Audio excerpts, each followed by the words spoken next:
The antidote for ego is being natural. See, if you try to manage your ego, that becomes a bigger ego. I could manage my ego, can become a bigger ego. Better you don't manage the ego at all. If you find you have one, you should just keep it in the pocket. See, what is ego actually? We have to understand before you want to manage it. Ego is a boundary that we create between us and others. And it becomes thinner and less when you have more sense of belongingness. For example, you may not have a big ego with your own kith and kin, right, at home. But when someone comes of your stature or whom you consider your equals, then your ego pops up. Could it be insecurity because there's someone who's challenging your space either consciously or unconsciously? No, it is just a sense of separateness from others. Okay. And once you have a sense of belongingness with everybody else, and you don't find that ego is bothering you at all. Again, in ego, there are three types of ego: the Rajasic, Sattvic, and Tamasic ego. Tamasic ego is completely blind. It's destructive in nature. Rajasic ego is want to show off more and show off what one is not. Sattvic ego is that which motivates you to do something. So it's okay to have Sattvic ego. Okay, so it can be helpful if we use the right kind of ego. Correct. Gurudev, in our previous conversations, we touched upon these two magic words, acceptance and letting go. Easy to say, difficult to do, because again, the ego comes in. So like when I have, for example, a patient who says that, Luke, yes, my relationship is in turmoil, but why should I accept this? Why should he say this? Why should she say this? Is this the ego again? And how do we create that? It is just lack of broader vision or understanding. You go the reverse way. Someone says, why should I accept? So, okay, don't accept. You are not accepting for others' sake. If we say accept situation, people as they are, it is for your own sake, so that you don't harbor that in your mind and you don't create tension for yourself and spoil your moods. So it's for ourselves. For yourself. Acceptance is basic and forgiveness is only for yourself. See, anger is a punishment that you give to yourself for someone else's mistake. True. And people keep making mistakes, and how many times you keep punishing yourself? See? That's true. Yeah, I like that, because a lot of people say, why should I become a doormat? If I accept, everyone will walk all over me, but you're doing it for yourself. No, acceptance does not mean complacence. Correct. It does not mean inactiveness. It only means you see the situation as it is and you move forward. Right. See? Your unacceptance is only about the past, or to some extent the current situation. Neither of it you can change. And you carry on this mood of unacceptance for the future and spoil your own time. No, that's true. I think I kind of understand it much better right now. It's for ourselves. So we think, the moment we think we're doing it for someone else, then it brings that why me and the victim. No. It's all only for yourself. Gurudev, a lot of our patients today, cancer, and a lot of them, follow you, follow us. And I've noticed one fundamental, although people say there's pesticides in food, pollution in air, agree. But emotional suppression has become so strong, because today I have patients who even say, Luke, I know when I got my cancer. It's when I was going through a divorce or when I was going through, trauma in my life. Gurudev, how do we get people to express themselves? Are there techniques? Do we really need to express, or can we process internally as well? Because some people can't express.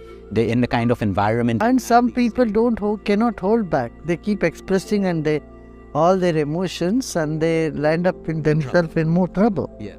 So how do we balance this? What's the Meditation, breathing techniques help you to balance your emotions. And then you become so much more aware, then you know what you need to express, what you should not express, and which is not worth expressing. Because see, emotions are all the time changing. Your thoughts, your emotions. And you don't feel the same all the time. See, they all change. And suppose you express yourself as being somebody or some particular emotions, that may not be an authentic expression of yourself. Right. So you are much more than that. And there is more chances of you being misunderstood. See from the other person's point of view. Suppose someone is like a time bomb, all the time expressing all their emotions and very volatile. People don't consider them as a stable human being.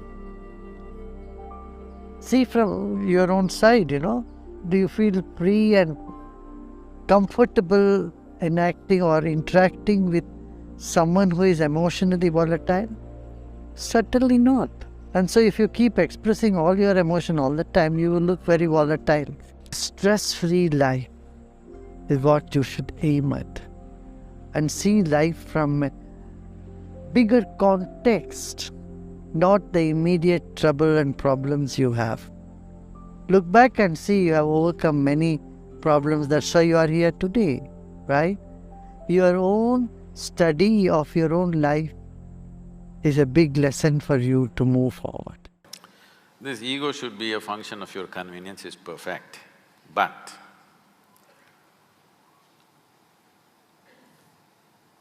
nobody knows where ego is within themselves. Do you know? No. Nobody knows. It arises at will, I think. No. Ego is a fall guy. When you do the good things, of course it's you who did it. When you do nasty things, oh, it was my ego. He's a fall guy. Yeah. He comes up whenever something goes wrong. Yeah. Whenever you're seen in a bad light, it was my ego, it's not me. Yeah. So, people have created a whole lot of jargon like this, my ego, myself, my consciousness, my superconsciousness, many things. First, everybody must decide, within this body of yours, how many people are residing, you must tell me. If there is anything more than one, it means either you are schizophrenic or you're possessed. You need either a psychiatrist or an exorcist. So, you are an individual. An individual means not further indivisible. This is why you're an individual. That means there is only one. This is the healthiest state to be, that you understand there's only you here, nobody else but you. If you realize this, then you will function completely differently. But you start playing this game, whenever you are in difficulty, you say it was my ego, whenever something else happens, you say it's myself, another time you say my lower self, higher self, all kinds of stuff. Many identities within you. See, this is the nature of a criminal, alias, Yeah. So, it's a crime that you started. Whether you will be caught in the web of that or you will manage see, if you do minimal amount of crime, you may manage. Only when you really get into it, then you may get into the web. Otherwise, many people commit small-time crime and then become very respectable in the society. So, if you do little crime of ego business, self-business, all this and then become normal, you're okay. But if you play too much, you will become mentally ill. Because if there is more than one in this, you will become sick. There you are an individual, you are just one. Now it's very easy to transform this. You can't transform a crowd of people. Right. You can only transform individual people. And if you take away this fall guy, one fundamental thing you have to do with yourself is to see that no matter what happens in my life, if pleasant things happen, unpleasant things happen, whether I'm joyful or miserable, I'm successful or a failure, you know it's just you and you alone. Otherwise, when things happen well, me, when things don't happen well… So you say we always tend to blame ourselves into various paths and then for divine forces as well. It's convenient, it's very convenient. But this self-respect, no, you should have no self-respect. Others… respect is from another person. I respect myself. What is this rubbish?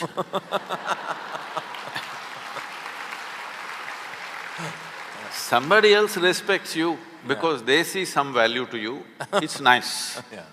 But I respect myself, what is this? It's gone further in the West and people say, I love myself. See, to respect, to love, the very word they're using is, there must be two. You can love somebody, somebody can love you, you can respect somebody, somebody can respect you. But I love myself, I respect myself, this terminology is this terminology of the insane. But it's becoming popular because the numbers are growing.